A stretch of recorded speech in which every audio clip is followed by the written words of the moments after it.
Good morning, everybody. Thank you all for joining us today. We've got a few folks still making their way in from the waiting room, and oh, look at that. I think we're ready to get started. All right. Well, thank you again for joining us today. We're happy to have you here with us. I'm going to start with some Zoom housekeeping tips like I usually do, starting with the request that you all keep yourselves muted unless you would like to unmute yourself to ask a question, which you're welcome to do. But otherwise, just stay muted because it cuts down on background noise and makes it easier for everybody to hear. Your mute or audio button is on your Zoom toolbar, which might be at the bottom of your screen. That is also where you'll find your video button. So if you want to be video on so we can see your amazing hair day or your beautiful smile, great. If you want to have your video off so you can be working in the background, or you're just not feeling it today, that's great too. That's also where you're going to find the chat button, which might be flashing because I put a message into the chat letting you all know how to submit questions today and also how to access our YouTube channel. So if you submit a question or you think that we've talked about something recently that you've got an interest in, but you haven't been able to make it to the Q&A, follow the link to the YouTube channel. You can search the channel for videos that are specific to a subject that you're interested in. And if we don't get to the questions that you put into the chat today, or you think of a question that you'd like us to cover at a future Zoom, you can email them to info@condolaw.net. All of that information is in the chat, in the message that I just put in there. Another thing that we remind you about every week is that we are here to discuss legal information, not give legal advice. So please don't treat this as legal advice. Please don't get offended when Chelsea emails you to say that question is too specific for us to cover in the Q&A. It's not her making those judgment calls, it's me. So if you want to get irritated with somebody, you can be mad at me, I can handle it. If you find yourself composing a really long email with multiple paragraphs, lots and lots of details, or copying and pasting information from your governing documents, it's probably too specific for us to cover in the Q&A. Whenever we can, we'll try to reformulate the question to make it general and broadly applicable enough that we can talk about in the Q&A. But sometimes the questions are just too specific no matter what we do to reconfigure them. And so Chelsea will let you know when we can't cover those things in the Q&A. Similarly, if somebody sends you one of our Q&A videos or a blog post or a snippet of something that I said on LinkedIn, and they try to tell you that you have to do a certain thing or you can't do a certain thing because of something that Valerie or Lisa or Ken or whoever said in the Q&A, you can ignore them because, again, this is not legal advice. It's intended to be helpful, general legal information. I think as far as Zoom and other housekeeping things, that's all I've got for you all, but I will also make a quick announcement, which is now that the annual conference is over, the next big CA or WSCAI event that's coming up is CA Day. And I know it's a ways away, so we're not going to tell you this every week, but it is on October 18th and it's at the Seattle Convention Center. And one thing that we are wanted to ask you all about, and you can think about this, send an email to info@condolaw.net if you have suggestions, but they just put out the call for presentation pitches, and we are considering what topics we might suggest to or propose to WSCAI for inclusion in the CA Day educational panels. So if there is a subject that you think would be really helpful and timely that you would like to see us present on, shoot us an email at the info@condolaw.net email address, and we will consider your suggestions as we're putting together our presentation pitches. You can be sure that there will be lots of education at CA Day about Wakaiowa for All, about the meetings changes that are taking effect January 1 of 2026, not waiting for 2028, about the foreclosure mediation bill that passed and other things like that. But if there's any particular topic that you think would be helpful, please feel free to email us a suggestion. Another thing that I just want to cover briefly before we jump into some of our topics here is because there have been so many legislative changes and some of them are happening or taking effect sooner than others, one of the things that we're going to start doing probably most weeks is taking the first 10 to 20 minutes of each Q&A to cover a topic that we think is really timely and helpful, and in particular that pertains to some of the legislative changes that have been made and that are coming down the pike. So today I'm going to talk about Senate Bill 5686, which was entitled the Foreclosure Mediation Bill, but which actually has other practical impacts that you all need to know about. And we'll talk about things like the meetings changes. We're going to talk about secret ballots. We'll end up talking about emergency meetings and notices of those emergency meetings. So again, if you have a topic that you would like to see us do kind of like a little, I don't know, kind of primer on in the early part of one of our Q&As, please email that suggestion to us and we'll put it on our list. So this also means that we are probably going to start being a little bit more sticklers, I guess, about the 2 questions per person per week limit, because otherwise we're just going to end up running out of time, and we don't want to give 5 questions to one person and not be able to cover questions that were submitted by anybody else. So I'm going to go ahead and Lisa, did you have anything to add before I jump into the foreclosure stuff? Nope, go ahead. Okay, so the bill that I want to talk about is Senate Bill 5686, which was passed by the legislature and was signed into law by the governor just yesterday. In fact, they had like a ceremonial signing instead of just a sort of tacit signing at his desk like most of the bills get. And this bill was entitled Expanding the Foreclosure Mediation Program. And I think that's not necessarily deceptive, but it kind of hides the ball, because the biggest practical impact of this particular bill, which will take effect in July of this year, and which will affect all community associations regardless of your governing statute. So this is not just Kiowa communities, this is everybody, is that it changes or imposes a new requirement for sending out written notices of delinquency to homeowners when their accounts fall behind. So what it requires is that a written notice of delinquency has to be mailed to a unit owner, lot owner, whatever. I'm just going to use the word unit because Kiowa uses the word unit for everybody. So from now on, when I say unit, pretend it includes everybody: unit, lot, townhouse, all the things, okay? You have to send notice of their delinquency to the owner within 30 days of the assessment being late. So that is now a statutory requirement, which was never the case before this. In addition, this first written notice of their delinquency has to be mailed to the unit, to any other address given to the association by the unit owner, and it must be emailed to the unit owner if you have their email address, regardless of whether they have opted in to receiving electronic notice. And the notices have to be provided in English, but also have to be translated if the owner requests a different preferred language. So this does not impose an obligation on the association to go out and ask owners if they want notices translated into a different language. And currently, the translation obligation only applies to this particular notice, not to all notices that are sent to an owner by the association. But with respect to this first written notice of delinquency, it has to be sent within 30 days of the account falling behind. It has to be mailed to the unit and any other address provided to the association by the owner. It has to be emailed to the owner if you have their email address, no matter whether they've opted in for electronic notice. And it has to be provided in English or the owner's preferred language if they have notified you of such.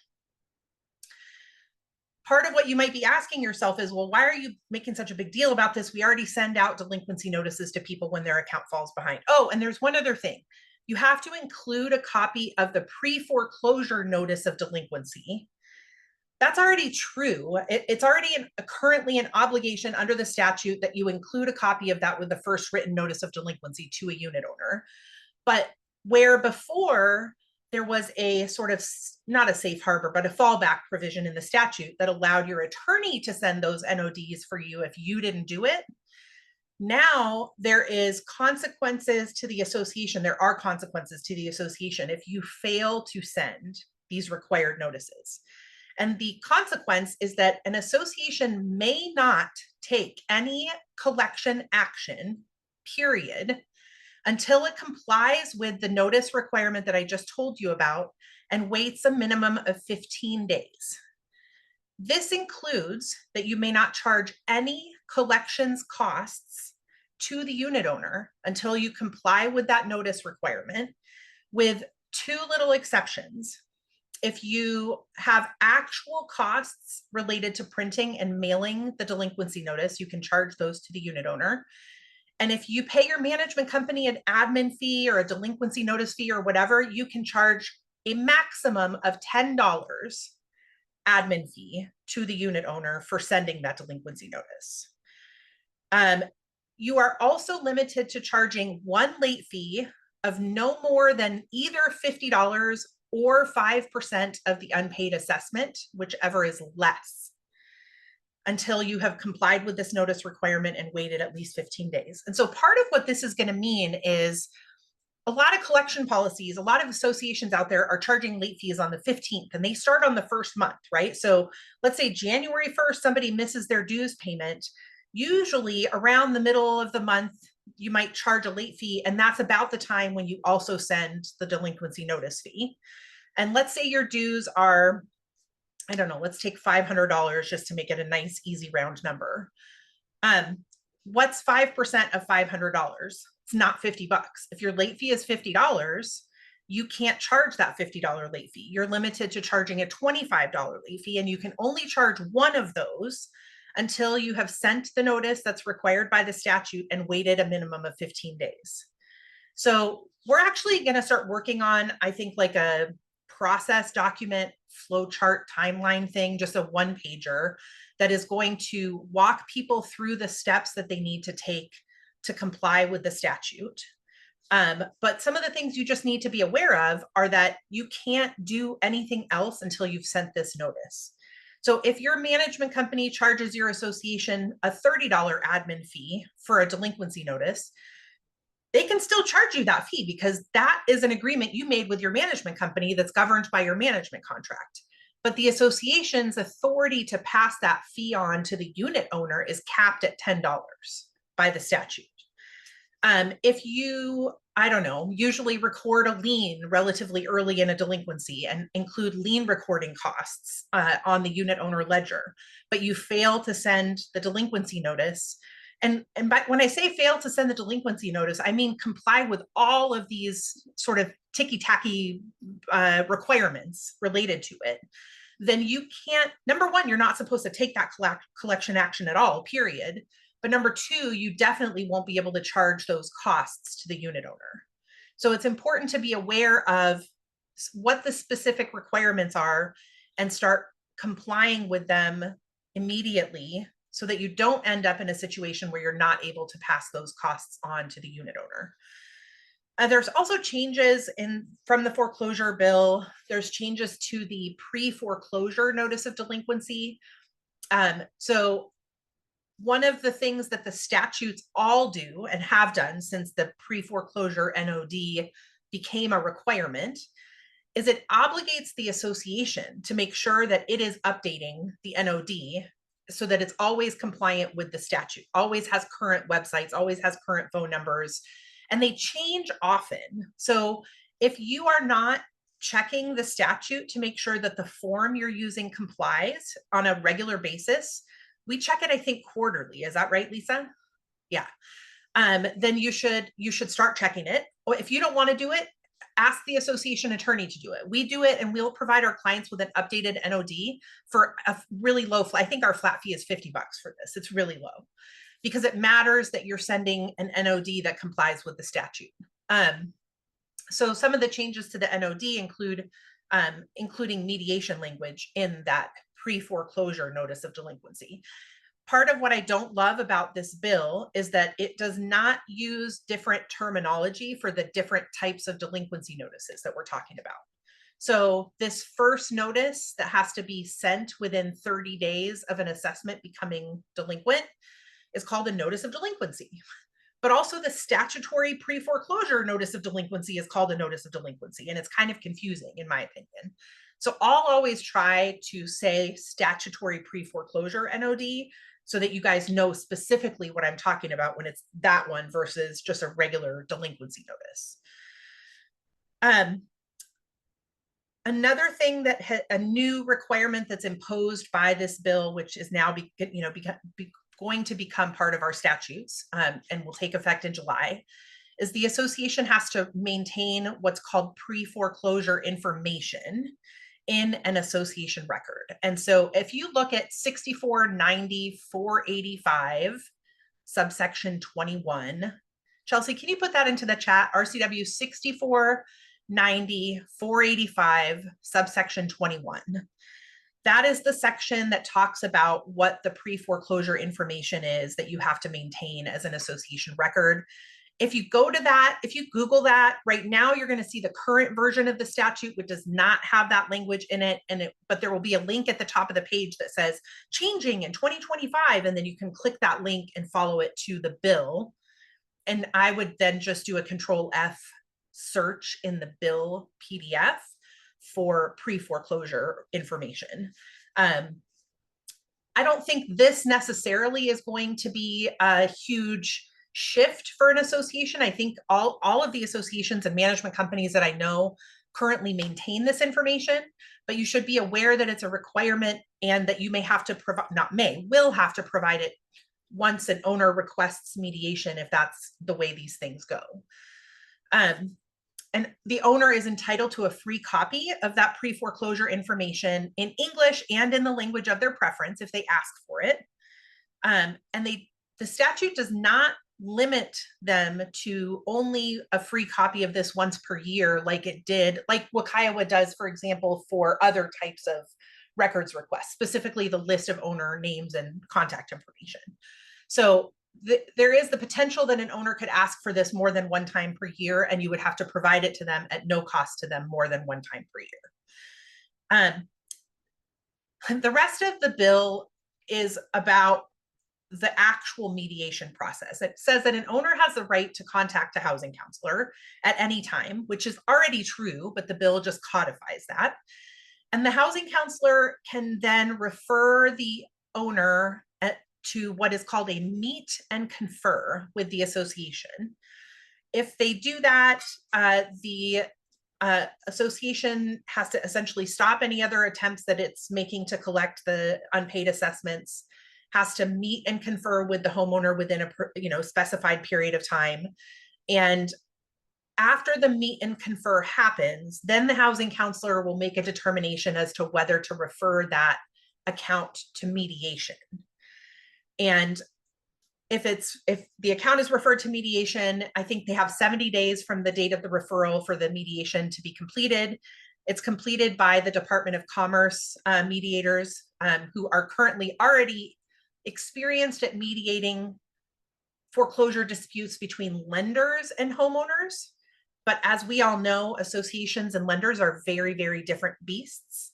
And my concern about this bill, which is sort of moot at this point because it's part of our law now and we have to learn how to comply, is that it took a program that was created for and customized to deal with disputes between lenders and homeowners and just tries to stretch that process to scoop in associations, which are really, really different. So I guess the proof will be in the pudding as to whether the process can be flexible enough to effectively deal with association issues as opposed to lender issues. That's just something we're going to have to see as time goes on. So a couple of other things to keep in mind with this meet and confer and mediation requirements. If an owner contacts a housing counselor and if you have to do the meet and confer and if you then have to do the mediation, any legal fees that you incur just wanting to be represented by your association attorney during that process have to be treated as a common expense. They cannot be assessed to the delinquent owner. That's a significant change because our statutes previously and currently allow all reasonable costs of collection to be assessed to the delinquent owner. And so these pieces or portions cannot be assessed to the delinquent owner, regardless of the reason for the delinquency. And trying to think if there's anything else. Lisa, can you think of anything else about the mediation portion of this that we should cover? Well, a decision maker has to be available to attend the mediation. So either a board member, or if the board formally votes to give the authority to make decisions about this to someone else, which we generally would not recommend, a board member has to make themselves available to attend the mediation. The board has to have agreed in advance that that board member can make a decision on behalf of the association at the mediation.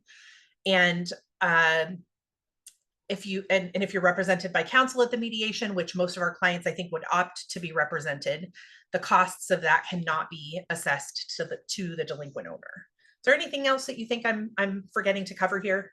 I don't think so. I think just that the obligation to do the mediation, or it's very time specific at the beginning of the collection action, right? I mean, there's you can do the mediation throughout the process, but the strict requirements about timing are focused on the beginning half of the collection process, right? Right. Yeah. So I think, yes, I think that is a good thing to remind everybody about. This all sounds terrible, right? And a lot of people are kind of panicking about it, especially the mediation stuff. But what I'll offer is this. Owners have been entitled to contact a housing counselor for years now. In fact, during the time frame when the Homeowner Assistance Fund grants were still available to people, we were basically begging people to contact housing counselors because there was all this free money on the table for people to access if they could qualify for the grants that would allow them to bring their association accounts current at no cost to themselves. And that was like a win-win-win for everybody, right? And we were begging people to contact housing counselors. And you might be surprised to know how hard it is to get people to actually access that resource, regardless of how proactively we were trying to get them to do it. I mean, I've had conversations with people on the phone. I've had emails with them.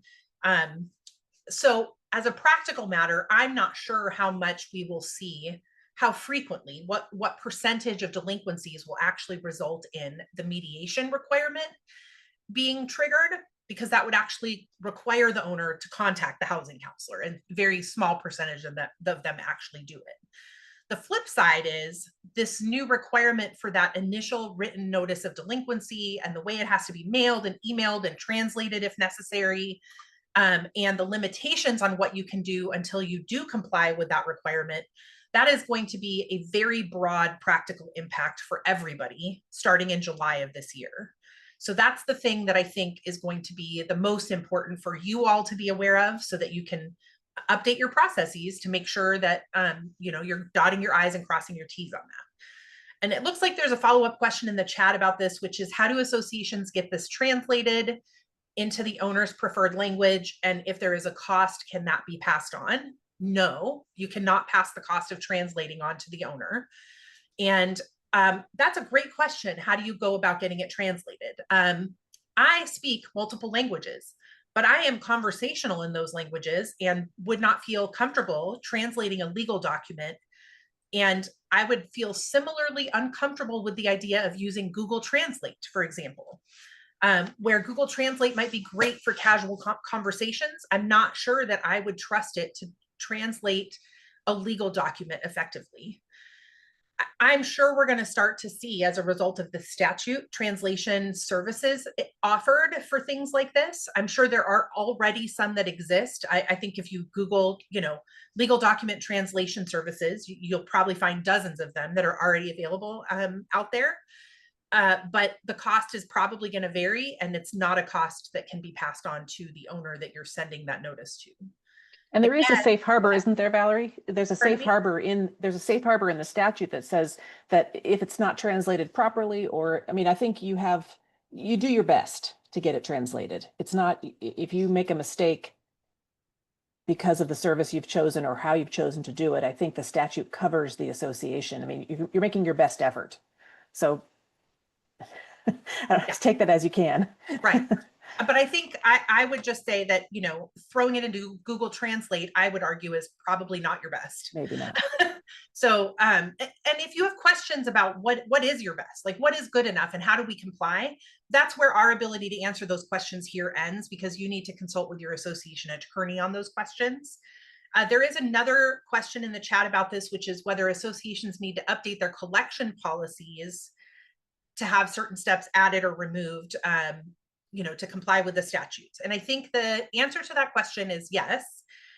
At a minimum, you should have your association attorney review your collection policy to see if it needs updating. We are currently working on, number one, updating our collection policy template, and also creating an internal process document for our clients.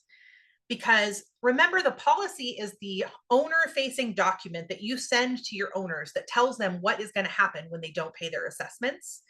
And it may not be that you have to detail all of these very specific steps in a particular order in the collection policy.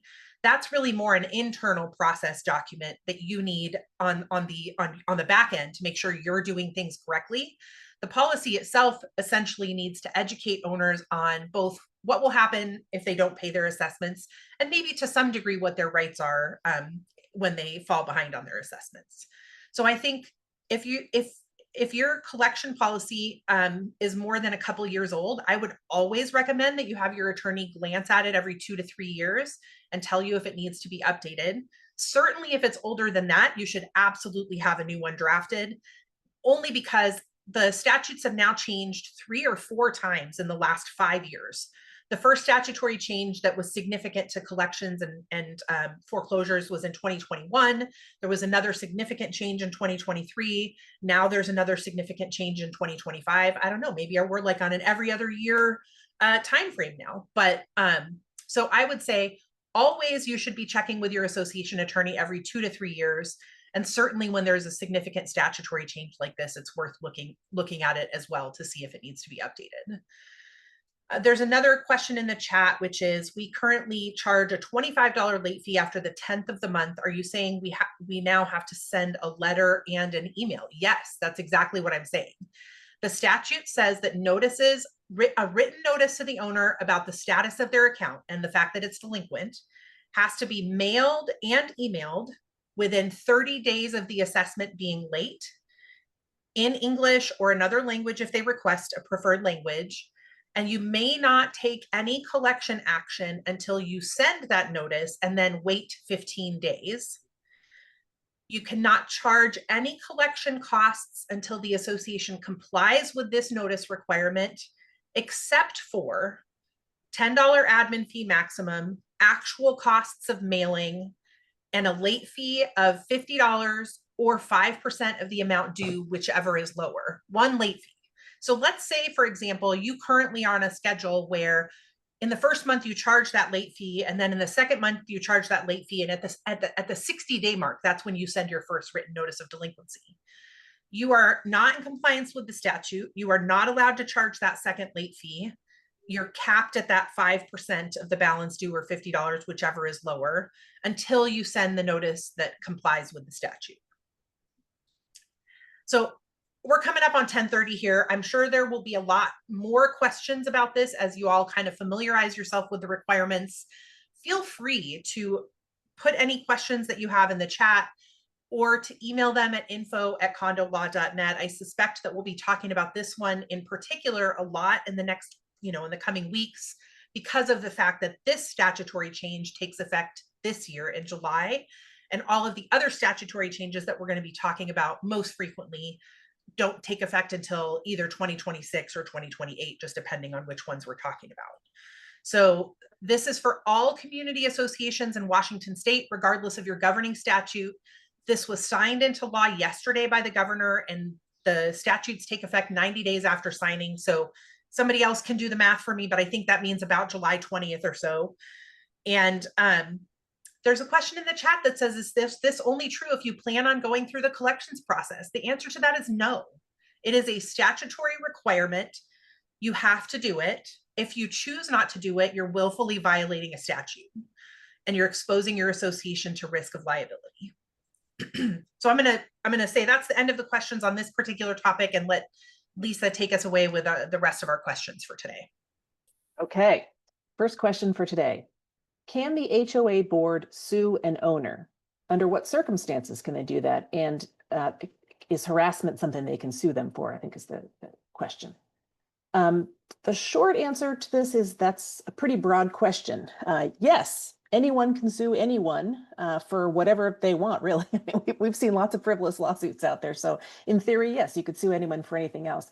Whether you're going to win or whether the association would win in such a suit is a question, and I wouldn't know the answer to that. A court would need to determine that. But specifically, if we're talking about an association situation, an association could file an action against an owner on their own, pro se, if they wanted to, or with their attorney, for things like defaults on assessments, access to unit if there's an emergency or repair or inspection, or if there's some kind of compliance issue or something that needs to be done at the in the owner's unit that they're not complying with the governing documents for. So, that's a broad range of things. Valerie and I are both collection attorneys. We file lawsuits all the time on behalf of the association against an owner. And so that's definitely one way for sure you can do that.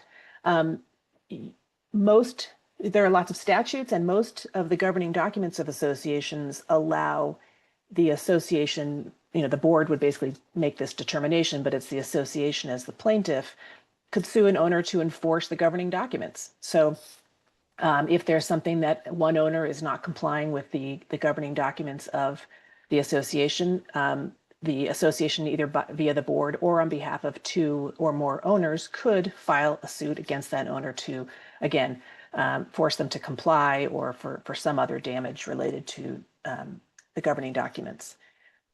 The question about harassment is a little bit different. We are going to talk a little bit later about harassment or threats to owners. Generally speaking, again, we'll talk a little bit more about this.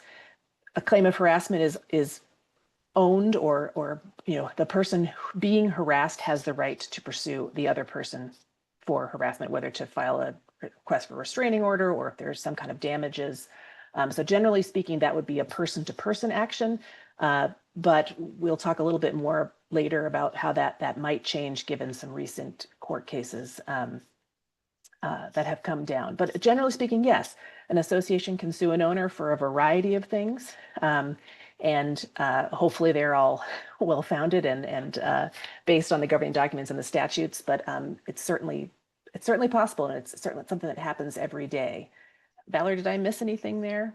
No, I mean, a couple of additional comments I can offer. I don't know that you missed anything necessarily, but one thing to be aware of is that whenever there is litigation between an association and an owner, the governing statutes do provide that the prevailing party in that litigation is entitled to an award of reasonable attorney's fees against the losing party.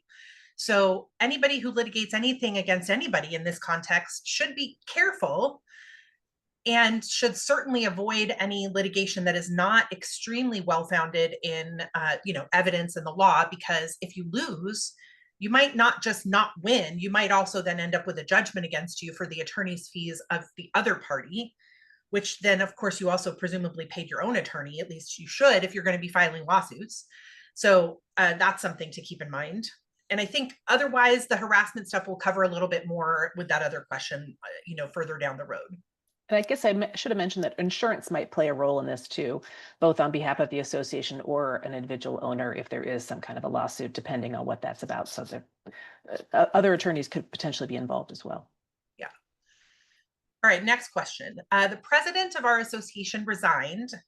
The vice president ran the next board meeting, but then they resigned. We have a secretary, but that person is not a voting board member. Who should run our next board meeting so that we can elect new officers, etc.? We are an HOA community. I'm going to just say that this does not matter what kind of association you are. The answer to this question is the same, and it doesn't matter who runs the meeting. I think a lot of folks get really, really caught up in, for example, Robert's Rules of Order or the Nonprofit Corporations Act, which talks about generally which duties belong to which officer on the board. But if the president and the vice president are missing, whether because they've resigned or they're just not at a meeting, any other officer can step in to preside over the meeting. The most important thing is that you generally follow your rules for running a meeting, whatever rules you've adopted within your community. The person who presides over the meeting does not affect the vote of the remaining board members, for example, if you're going to be electing new officers. But what I will say is, before you even get to that point where you're electing new officers, anytime a board member resigns, there should be very proactive plans by the remaining board members to either appoint a volunteer to fill the vacant position until the next election, or to plan for an election ASAP to fill the vacant position. We hear far too many stories of situations where, there's one board member that resigns and then maybe another board member sells their home, and all of a sudden a 5-member board is down to 2 members, which makes it really difficult to do business if those 2 members don't agree on a particular vote. Because if there isn't a vote to do something, then you're sort of deadlocked and you can't take any action. So whenever possible, a board that is operating at less than full capacity should be doing whatever it can to get back to full capacity. But I think a lot of people worry way too much about the formalities and like the president is supposed to run the meeting. We don't have a president, so we can't have a meeting. No, that's just not how it works. And one thing to keep in mind as well is that owners elect people to serve on the board. The board members then choose amongst themselves who is going to serve in which office or position. So that's a decision that can be made among the board members, the remaining board members, at any time. I hope that answers the question. If you want to ask for additional clarification, you can certainly put that into the chat. Lisa, I don't know if you have anything you want to add to that one. It's just that, you may have mentioned this, but the owners can just get together and elect a whole new slate of board members too, if that's what they want to do. If there isn't anyone left remaining, you can, force an election essentially, depending on what your governing documents say for process. Okay, next question. A homeowner requests the opportunity to be heard prior to the assessment of costs related to replacement of a common element that they destroyed. The homeowner continues to turn down scheduled meeting times. How do we move forward? This question probably depends on the specific, or does depend on the specific processes that are outlined in your rules or in the compliance language of your governing documents. But, as we've discussed many times before, you do need to provide an opportunity for that owner to be heard on that compliance issue. If you want, you can look at 6490 405 for more specific information on that. There's nothing in the statute or anything that I could find that says that it needs to be a mutually agreed upon time, although of course that would be ideal, right? If you can tell the owner Monday or Tuesday works for us and they agree on Tuesday and that everything works out great. But in the real world, which it sounds like you're in, and I don't know the reason, I don't know if this owner is just deliberately prolonging things and pretending they can't meet. But if they're failing to or refusing to present themselves at a meeting at the time that the board is recommending or proposing, the best recommendation is send them notice. The hearing will be heard at the next board meeting. Here's the date and time. If the owner doesn't show, the board could hold the hearing without the owner. You've given them, as long as you've given them adequate statutory notice and provided them the opportunity to appear. It's hard to know whether your owner in this situation is doing this on purpose or if there's something else. Ken reminded us before that we had a prior situation with an association where an owner just said, I'm never going to be available in the next 6 months. And it actually went before a judge and the judge said, that is absolutely not reasonable. So if the owner is being unreasonable and refusing to meet with you just to kind of make the imposition of that compliance fine impossible by the board, I think you can kind of push for a date. Just, you have board meetings hopefully set and you can do that as one of the next, as the proposed meeting on that hearing.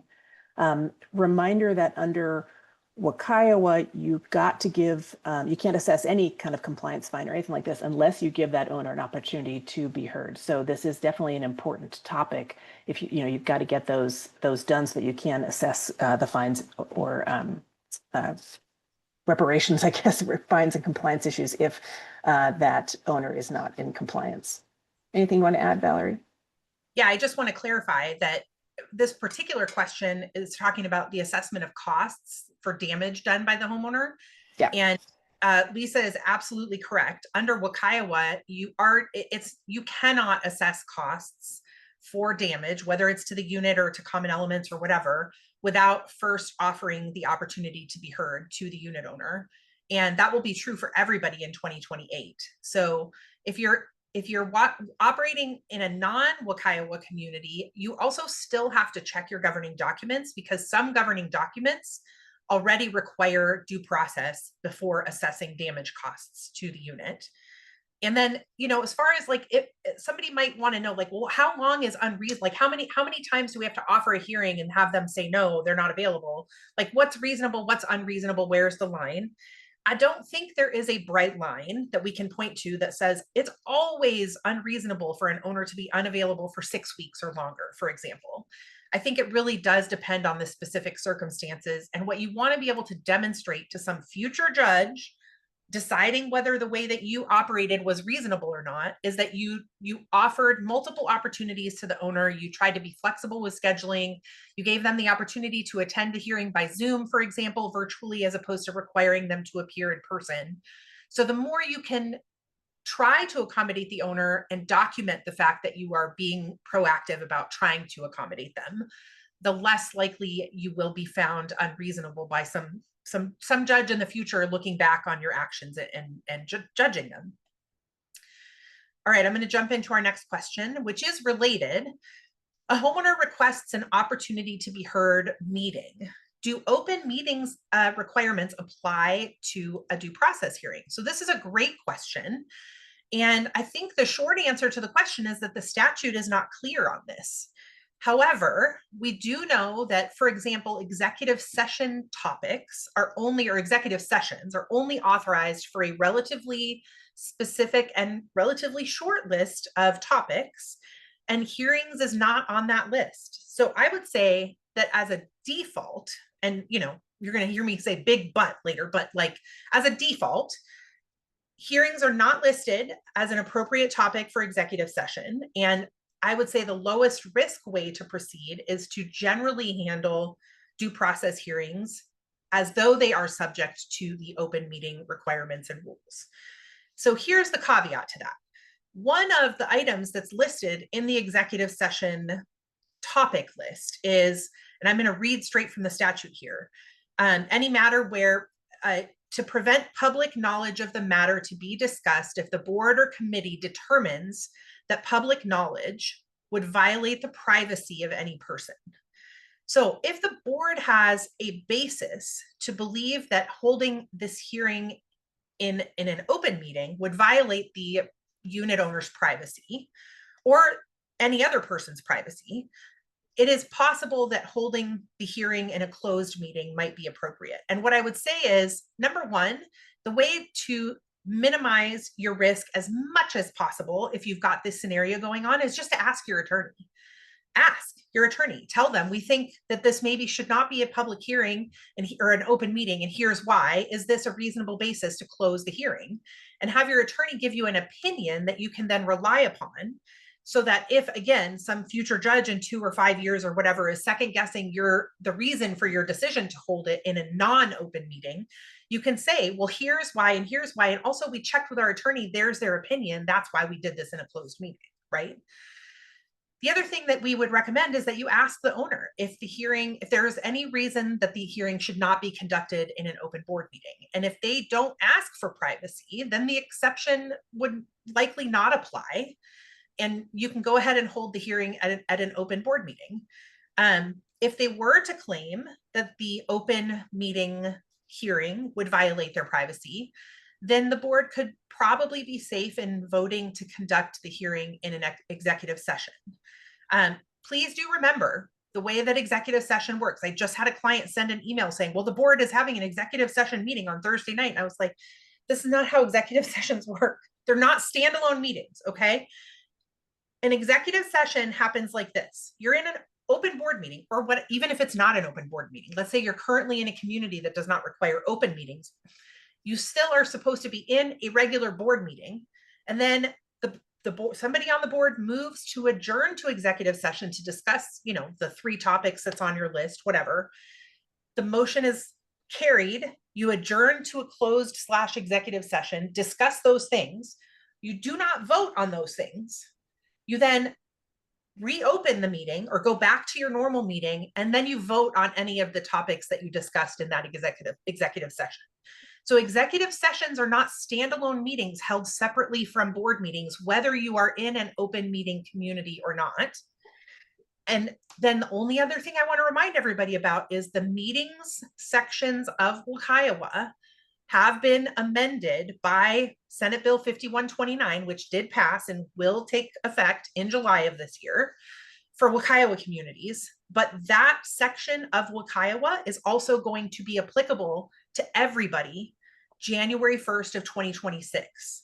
So a lot of people thought we had this 3-year ramp up until Kiowa for all was applicable to us. And that is still true with respect to most of Kiowa. But the meetings provisions are going to be applicable to everybody on January 1 of next year. So even if you're in a community that currently does not have open meeting requirements, very shortly you will be subject to open meeting requirements. So what we are recommending to our clients, and in every venue like this or WSCAI events or whatever other places people will listen to us talk, is that you start practicing now with these open meeting requirements so that you aren't left with sort of such a jarring change on January 1st when that change does take effect. Lisa, did you have anything you wanted to add to that one? Nope, just to emphasize, or yes, to emphasize, please don't hold any motions during your executive sessions, because if it's something we need you to work on, then we're going to ask you to redo it. That's a pain in the neck. Okay, next question. What is the board's responsibility to owners? What obligations do the board have? What obligations does the board have, and what rights do owners have over the board? This is a big question. There's a lot of things we could talk about. The starting point is look at what statute you're organized under, and look at your governing documents and see what each owner is obligated as a part of the community and what the board's role and what the association's role and requirements are as part of your governing documents and as part of your statute. Generally speaking, the statutes do provide an obligation of good faith. So, you know, that's kind of where you can start. They have a good faith to operate in good, or a requirement to operate in good faith as to each other. Some of the statutes also require, for example, 649410 requires that officers and board members must exercise the degree of care and loyalty to the association required of an officer or director of a corporation. They're ruled by the conflict of interest provisions, things like that. But generally speaking, it's an obligation of good faith and, degree of care and loyalty. We've talked before about the case of Riss v. Angel. Is an important case in Washington about community associations. The thing that the court in Riss v. Angel related to this emphasized and established was that boards must use adequate inquiry and objective information in the exercise of their powers. That is a lot of legal speak, but basically a board needs to look into things. They can't just vote or decide something because on a whim. They have to actually adequately inquire and look into whatever the question is and make their determinations and their decisions in the best interests of their association based on that adequate inquiry. And their powers must relate to that inquiry. So this is a big question. I don't know exactly what the questioner was getting at, but there are lots of places to look. You should certainly start by looking at your governing documents and by looking at the statute to see, what specifically we're talking about. But, often we will say if we're asking if a board's asking us for, how do we decide if we should do this for this owner, or we, in a collection situation, should we waive this or not waive this?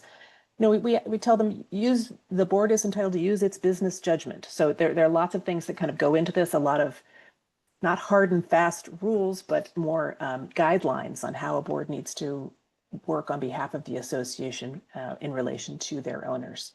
Valerie, anything to add to that? Yeah, I would say a few things.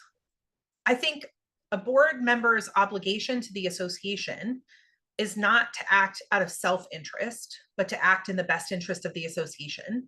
And you said that. I mean, you said acting in the best interest of the association, but I thought it's helpful to sort of take that one step further and specify and articulate that means sometimes if you have a hard time separating your own best interest from your duty as a board member, or your duty to act in the best interest of the association, there are situations in which that means a board member might need to recuse themselves from participating in a particular decision if they have a personal interest in the outcome of that decision. Sometimes your personal interests are not aligned with acting in the association's best interest. And in those situations, you should step back from that decision and not participate in it. The other thing I will offer is that the Risk v. Angel case in particular, if you guys have any interest in reading stories about how like boards behaving badly and cases that come out of that, you should Google the Risk v. Angel case and read it. It's available online. In that particular case, it was an ACC situation where the board denied a homeowner's request to build on their lot in a particular manner. And what came out after the fact is that it was essentially the board was acting out of self-interest because there was a board member who didn't like that their view was going to be blocked by the building. And so they had made their decisions based entirely on subjective and self-interested factors. Many of them had not even visited the property to look at what the construction or the building would look like. They didn't consult with architects. They didn't consult with their association attorney. And so part of the takeaway for me in that case is, if you're not sure what you should do in a certain situation, consult your team of experts so that they can give you advice, because that is both engaging in adequate inquiry, which is what's required by the Risk v. Angel standard, and relying on objective information. Because if you call up your attorney and say, look, we're torn about this thing, what should we do?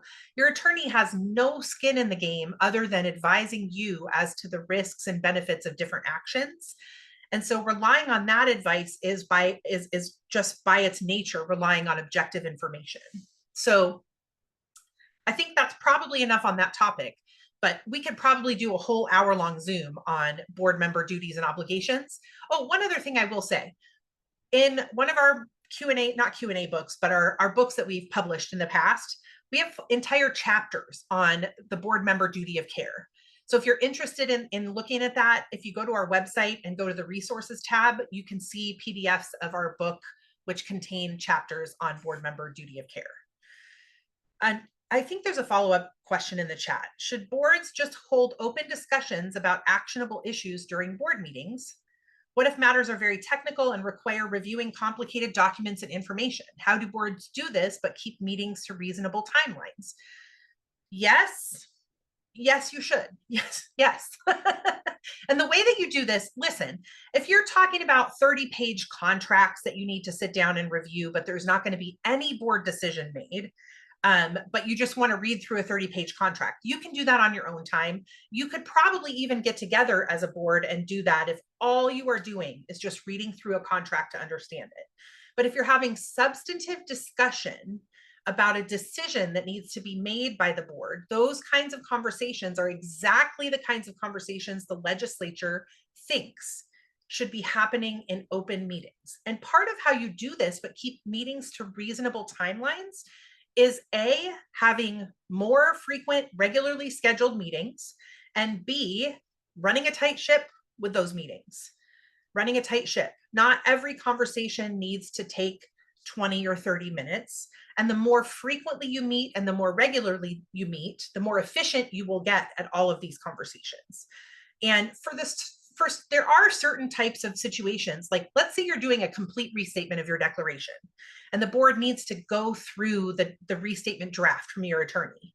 It's not inappropriate to have a governing document committee that would be doing the bulk of that review outside of a board meeting, and then make recommendations to the board about whether to adopt them as drafted, questions to ask the attorney, revisions to request, that kind of thing. But there's also no reason that you wouldn't just go ahead and have those meetings be open to your owners anyways.